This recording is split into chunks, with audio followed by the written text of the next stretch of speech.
There once lived a young Ghanaian couple, Mr. and Mrs. Quay, who were known in their town not just for their laughter, but for their unmatched creativity in naming human beings.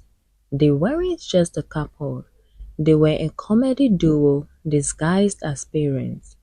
Mr. Quay was a cheerful man who owned a small printing shop called Quick Quay Prints, where every receipt came with a free gift. His wife, Dorcas, was a confident, big-hearted hairdresser who ran a salon boldly named Hair Force One. They were full of life, full of dreams, and absolutely full of nonsense when it came to naming their children. Their first child arrived on a rainy Tuesday night during one of those famous ECG blackouts.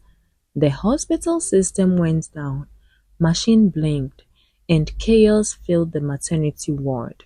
Mr. Quay, who was always prepared, turned on his phone hotspot so the doctors could access an online form they needed to deliver the baby safely. When the baby was born, Dorcas looked at her husband lovingly and said, "If it wasn't for your Wi-Fi, this child wouldn't be here." And just like that, Wi-Fi Quay was born. The nurse nearly dropped her pen. The midwife froze mid-smile. "Sorry, madam, you said Wi-Fi?" Dorcas nodded proudly. "Yes, she'll connect people wherever she goes." The name spread like wildfire. By morning, everyone in the neighborhood was whispering, "Did you hear? Dorcas named her baby Wi-Fi." By the time little Wi-Fi started kindergarten, her name had already gone viral in the neighborhood. On her first day, the teacher paused during roll call and squinted at the register. "Why, Wi-Fi Quay?" The class burst into laughter. "Madam, her name has password," one boy shouted. From that day, Wi-Fi couldn't pass the hallway without hearing, "Hey Wi-Fi, my connection is slow today. Wi-Fi, can I log in? Wi-Fi, share hotspots." Even the teachers would chuckle under their breath. But Wi-Fi was strong. She'd smile and say, "At least I keep people connected." 2 years later, Dorcas gave birth again, this time a baby boy. When the nurse asked for a name, Mr. Quay smiled proudly. "Bluetooth." The nurse blinked. "Come again?"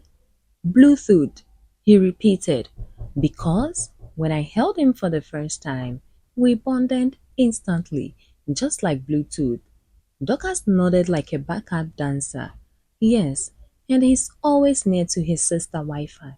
They connect automatically." The nurse shook her head, muttering, "These people are turning delivery ward into Silicon Valley."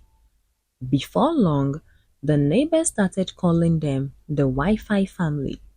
Old women sitting under mango tree would whisper, "Ah, what kind of parents name their children after internet things?" But nothing stopped the Quays. They were unstoppable.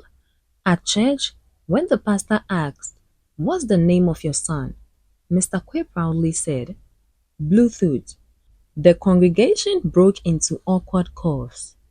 3 years later, Dorcas went into labor unexpectedly.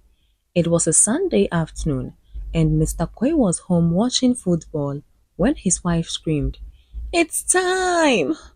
He grabbed his phone but realized he had no credit to call for help.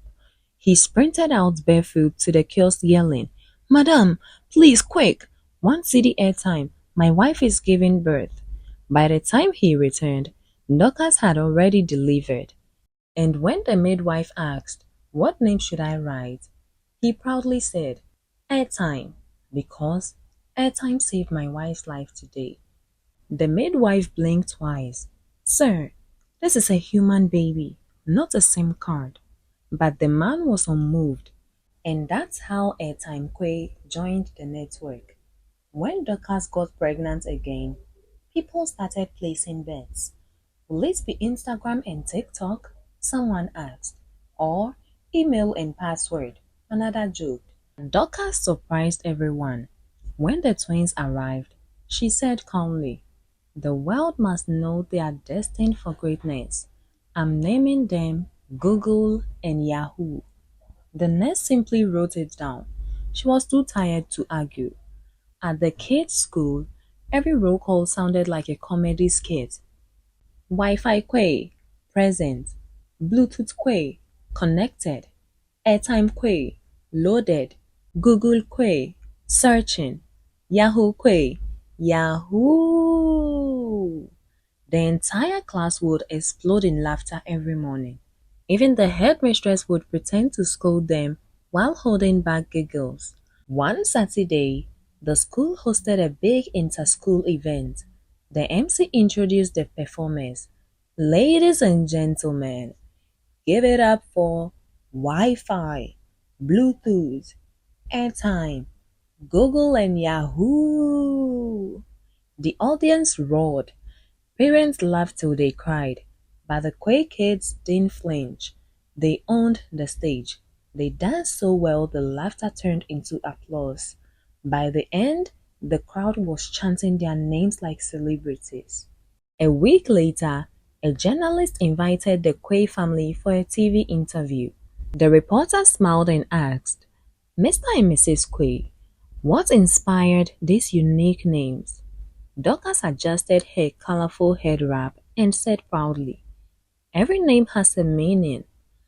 Wi-Fi connects people, Bluetooth bonds, airtime helps communication, Google finds knowledge, and Yahoo spreads joy."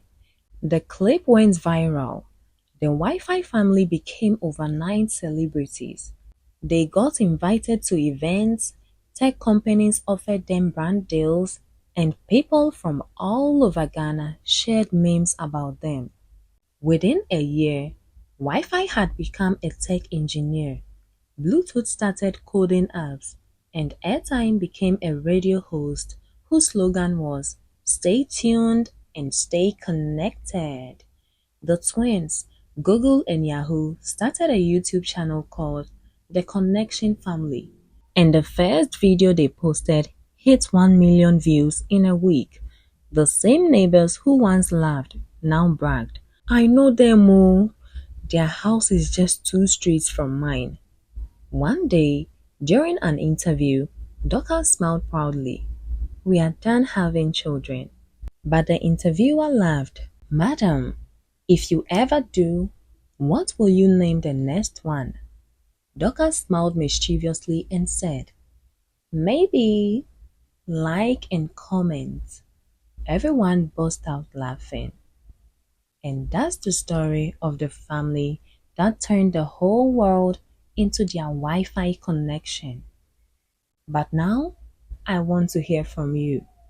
If you could give your child a funny or creative name, what would it be? Tell me in the comment section. I'll be reading all of them. As for me, I've already decided. My baby's name will be Subscribe.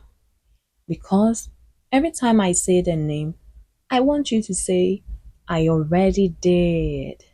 The moral lesson of this story is that people will laugh at your uniqueness until your uniqueness becomes your power. Don't let the world rename you. Own your name, your story, and your connection. Thank you for watching my video to the end. If you enjoyed the story, don't forget to like, comment, and subscribe to my channel for more African tales. Until next time, may your path be blessed.